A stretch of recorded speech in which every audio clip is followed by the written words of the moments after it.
What is up guys, Jarv here, back today jumping into Destiny. We are back with another This Week in Destiny, giving you the full breakdown for the up and coming week. So this week's is the launch of a Grandmaster version of the Excision mission. We also have a brand new featured exotic mission, a full breakdown of all the weekly rituals, the up and coming loot, and so much more. So be sure to stick around and enjoy the video. If you do enjoy the video, be sure to leave a comment and rating down below. And remember to subscribe for more Destiny 2 content. But without further delay guys, let's jump into the video.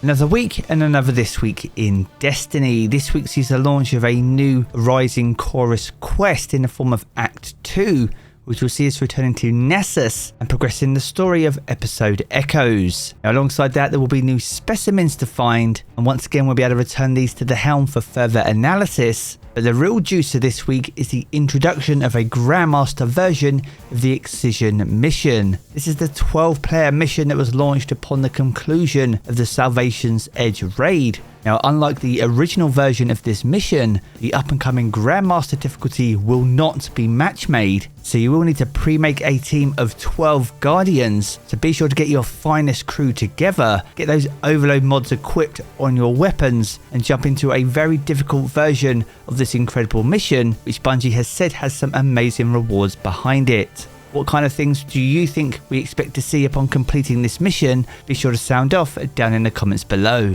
Now, speaking of new missions, we have a new featured exotic mission. This comes in the form of Star-Crossed.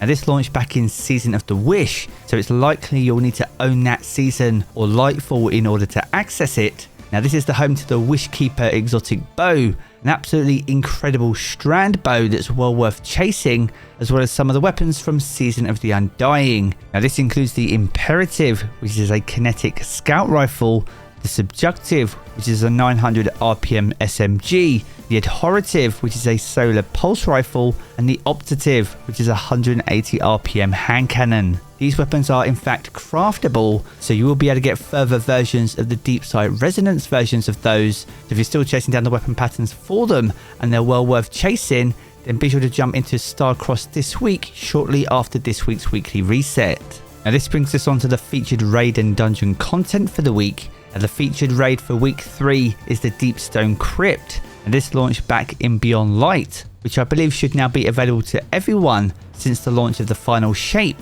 So it's with that in mind, this raid should be available to more Guardians, and it's also one of the more accessible raids in the rotation, which was previously updated and now has fully craftable weapons. So whether you're chasing down weapon patterns, looking to complete challenges to earn your raid seal, or even to farm Taniks the final boss to pick up your Eyes of Tomorrow exotic rocket launcher, then all those challenges are a possibility throughout the up and coming week. Now, as for the featured dungeon, the Pit of Heresy is back. Sadly though, it is still in need of an update, so this dungeon doesn't have artifice armor, it doesn't even have craftable weapons, and whilst taking out Zolmark the final boss does give you high stat armor, there are much better sources throughout the rest of the game. What kind of changes would you like to see to the Pit of Heresy though? Be sure to sound off down in the comments below. Now, from here we move on to Dares of Eternity and the 30th Anniversary Pack activity. Once again, alongside the Scatterhorn armor set from Forsaken, we see the return of the Wild Hunt armor set from Season of the Hunt. And as always with Season of the Hunt armor, we do have the relevant weapons too, including the Arsenic Bite Bow, Blast Batu, Corsair's Wrath, Deafening Whisper, Dire Promise, Enigma's Draw, the Escape Velocity, Gian 7 Rifle, Rule Chase, True Prophecy, Friction Fire, and the Timeline's Vertex. Now, much like the Pit of Heresy, none of these weapons are craftable either, but if you are chasing down god rolls for them though, then be sure to jump in this week, as they have a chance to drop during the course of the activity or upon activity completion. And next up, we're going to move on to the weekly rituals, and we have a new Nightfall and eventually Grandmaster Nightfall for episode Echoes. This comes in the form of the Disgraced. Now, this is a reworked version of the original Omnigul strike from Destiny 1 and takes place over in the Cosmodrome. Now, with that being said, Disgraced is one of the simpler Nightfalls in the rotation, so with an experienced team it shouldn't pose too much of a challenge. Now, based on the current rotation, we will likely see the Undercurrent breach loaded grenade launcher as the Nightfall exclusive weapon for the week. Now this is Forbearance's cousin, has some pretty great roles available to it and well worth chasing shortly after this week's weekly reset. And moving on to the Crucible, this week sees the return of Momentum Control and Survival as featured Crucible modes. As always, we do often see challenges linked to these modes in the form of seasonal challenges, which brings us nicely onto the next section of this video. Now in week 3 of episode Echoes, there are 8 seasonal challenges. Now the first is called Scratch the Surface 2, and you'll need to complete Act 1 of Part 2 of a Rising Chorus. That's followed by Research and Development 2, and you'll need to complete the research quest for Specimen NES 002, and completing this quest unlocks upgrades for Failsafe. That's followed by Aggressive Exploration 1, and you'll need to complete episode Echoes Breach Executable Activities Weekly Challenge. That's followed by Forge Safe 1, and you'll need to focus pieces of seasonal armor at Failsafe over in the helm. Now that's followed by a classified triumph that could be linked to the Grandmaster Excision mission, but we won't know for certain until this week's weekly reset. Now that's followed by Deepest Base, and you'll need to defeat Vex with void weapons in Gambit or via the Vanguard Ops Activity playlist.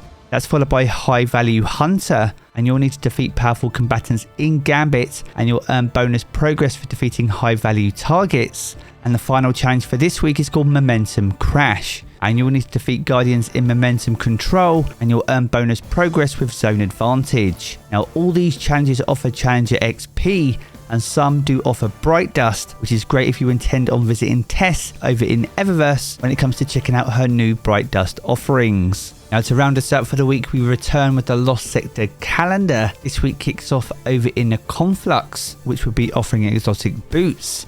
On Wednesday, you can head over to the Thrillerdrome, which will be offering exotic gauntlets. Now on Thursday, the Hydroponics Delta is back, offering exotic chess pieces. On Friday, with the return of Trials, the Velis Labyrinth is in rotation, offering exotic helmets. On Saturday, the Exodus Garden is back, which will be offering exotic boots. On Sunday, a new Lost Sector in the form of the Broken Deep enters rotation, and this will be offering exotic chess pieces. And we round out the week over in another new Lost Sector in the form of the Blooming Deep, and this will be offering exotic helmets. Now, if you are chasing down some of the new exotics, these can only be picked up from Master Rahul over in the tower. You'll first need to reset his rank, which you can do by handing in engrams, with exotic engrams and prime engrams offering the most progress. And upon resetting his rank, you'll be able to focus any additional exotic engrams using an exotic cipher and pick up some of the new exotic armor pieces. It's a completely different system to what we're used to, but if you are testing down some of the older exotics from previous seasons, then be sure to plan your week accordingly as always. And if you want to check out this calendar in full for yourself, then make sure to do so over in Today in Destiny, and I'll leave the link to that down in the video description below. So there we have it guys, a good look on everything that you can expect for week 3 of episode Echoes. If you've enjoyed this video, be sure to check out one of the 2 videos you see here in these cards for more Destiny 2 content. And if you want to keep up to date with everything to do with Destiny 2, then be sure to hit subscribe as well. I'm going to be to the game as always guys, and I will catch you all again very soon.